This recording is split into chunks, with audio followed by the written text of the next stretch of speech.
Welcome back to the show, everyone. I'm Alex Eshelman, your host and reporter for the day. Joining me is the head honcho of it all, Mr. Tom Wistrcill, Big Sky Commissioner. Tom, thank you so much for starting off the show with me today. Great to be with you, Alex. We're so excited about the start of the season, the start of football, our Big Sky football season. I mean, the energy and excitement around here is just wonderful.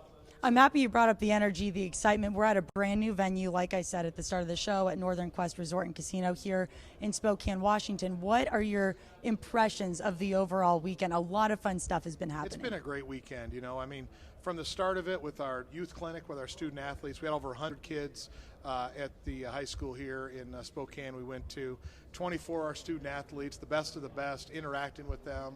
That was so much fun. Our Hall of Fame dinner on Saturday night had 250 people in the ballroom, just celebrating the great history that we have around the Big Sky. So we're very fortunate. And, to cap it off now with, kind of a national celebration about Big Sky football and our student athletes and our coaches, it's just going to culminate to be a great weekend again, and everybody's ready to go. We are ready to go. Very exciting. Before we touch on this upcoming season, I want to take a look back at last year. Historic year. I wrote one of the couple stats that I wrote down, second best league-wide attendance in the conference's 60-year existence. What does that say about the quality of football that's being put on within our conference, as well as the excitement within the fan base, and what's the athletic department's doing right? Yeah, we're fortunate. We have a lot of schools where athletics is really important to their communities, to the state, and so the support shows up on Saturdays. That's why we had our second best ever attendance, right? So the passion for our fans and the great game day experience. People love coming back to campus, where they, where they went to school, maybe met their spouse, and those types of things. So that's the passion of college athletics that's so great. And so we're very fortunate. We have those places in the Big Sky. And, as we're the deepest conference in the country from an FCS standpoint. So we're going to have great teams. We're going to have great players. No matter who they're playing, no matter when the game is, people are going to show up and be really excited. And we feel very fortunate that we have those types of programs here in the conference. Along with fans showing up to the actual game, they're sitting on their couches, gathering in the living room, getting ready to watch these games as well. Over 70% increase in minutes watched this last season. I think a big part of that is our partnership with Scripps. We're going to be talking about that a little later in the show. And then another part is having ESPN College Game Day come into our conference for the first time ever. What type of impact did that specifically have on our conference? Yeah, we had, as you said, a great increase in viewership. People are tuning in. Our schools have done a much better job increasing the quality of the production, so that's made for a big impact there. So that's exciting for all of our sports. Having College Game Day come to Bozeman last year was a culmination of a 2-year effort by just a ton of people around the conference, and it really was our way to showcase what Big Sky football is all about. It was a wonderful celebration. Man, it was cold. It was like minus 5 degrees. When things got started, which the ESPN people still talk about when I see them around the country. But just to see what our fans can do, and will show up and celebrate everything that's great about college athletics and our student athletes, and that it really showed the country just in an incredible way what we can do, what we're all about, the type of people we have, and what our future holds. So it was a great celebration. That was last year. We're going to look to try to bring game day back again. We'll see how that goes. But for that one day, Bozeman was the home of college football for the country, and that's pretty special. In terms of what the future holds, we have 2 nationally broadcasted games on the schedule. That is Montana going to Idaho for the Battle of the Little Brownstein, and then Montana State going to Sacramento State for the first time. They haven't seen each other in a few years. What are you most excited about those 2 matchups? We're fortunate, that we've got some games that, those are 4 of our best teams, for the preseason polls, of course. So, it's a chance for our best teams to showcase on national TV. We've proven that with those ratings we can drive on that Saturday night window that we've been above a number of FBS conferences with ratings there. So we've shown we can draw an audience. People are attracted to Big Sky football, and those two should be great games with the places rocking, and a lot of fun happening at those two venues. So I look forward to being there in person for both those games. But the nationwide audience is going to be really impressed with what they see on the field. 5 new head coaches within our conference this year. You've been interacting with all of them, leading the whole entire weekend with these guys. What stands out to you about these 5 new head coaches? For me, it's the fact that all of them have Big Sky backgrounds. Yeah, they all have Big Sky backgrounds. I'll tell you what sticks out the most to me is they're just really good people, right? So they're good leaders of men. They're going to build the student athletes into good people. They're going to lead their football programs, and we're just going to be proud of the way they represent the Big Sky Conference and their institution. Yes, they have deep connections within our league. They all kind of know each other, either work together or worked for one another in that.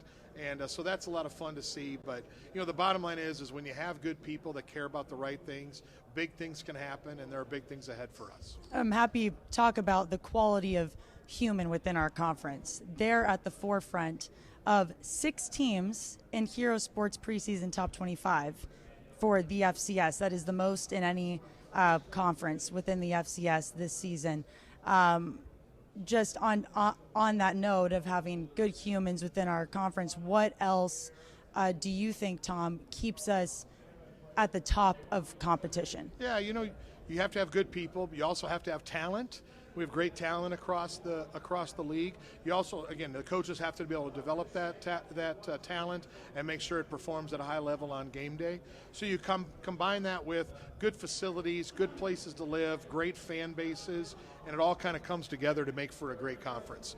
And so that's why it's such a gauntlet for our teams to try to get through there and find a way to win 7 games, Division I games, finish above 500 in our league. I mean, you have to be a really good football team to do that. And that's proven out when you see preseason, when 1/4 of the top 25 is Big Sky teams. That's pretty special. And our coaches know it. They know they're in for a tough road, but everybody's really excited for the season to get going. Speaking of facilities, I'm happy you brought those up. Quite a few renovations happening within our conference as well. $30 million production going on at Cal Poly for the John Madden Football Center. You've got the University of Montana putting together an indoor facility, Weber State having great renovations happening within their football stadium. Why is that important to continue to be at the top of our game there? Yeah, the rising tide lifts all ships. And so what our schools have realized, the more they invest, the more they get back. And so that's why they're spending the money and raising the funds to build facilities that impact the student athletes. Most of them are not just all football related. Right. It's all student athletes. It's helping all student athletes with things like nutrition and study areas and training room areas and sports medicine stuff. So, but there's also practice areas as well. Unfortunately, some of our schools are in places where the weather isn't always beautiful all year round. So we need indoor practice facilities. So all of it is impacting the student athletes across the spectrum of sports in the Big Sky. And like I said, when one school sees another having success, having done something, they're going to find ways to do it too. And like I said, that's how that rising tide lifts all ships. And it's a great step forward for us as a conference. As we continue to take steps forward, Tom, what are some of your goals that you want to see accomplished by the end of this football season and overall school year? Yeah, again, our goal is always to win the national championship. We're not shy about that. Teams want to win lots of games. We want to win the Big Sky Conference, and they want to win a national championship. So that's always our goal, is to be there in Frisco, being the national champion, and hopefully we'll have that opportunity this year with one of our teams. For the conference, we continually monitor the landscape, what's happening around the country with expansion and movement. Our presidents talk about it every meeting, and while we're not actively making any membership moves right now, we're very cognizant of what's going on and continually talking to other conferences and schools just to make sure that we're in a good place, that we know what's going on, we're ready to plan and prepare for anything that could happen. We're active in the name, image, and likeness space, working with Congress to try to get some of this done so we can get a little settlement and some guardrails Sure. into the money that's flowing around the system right now. So we're working hard at that as well. We continually try to elevate the championship experience for every one of our sports, and we'll work hard towards that to make sure that our student athletes get the best experience they can as they go forward. And then it's about, how do we maximize our exposure? Whether it's through ESPN, Scripps, and other media entities, how do we expose the world to what we do here in the Big Sky and our coaches and student athletes that do such a great job and are such great people? And if that helps bring more revenue to our schools, that's a great thing as well. So a lot happening, never a dull moment in the conference, but really looking forward to getting the year started.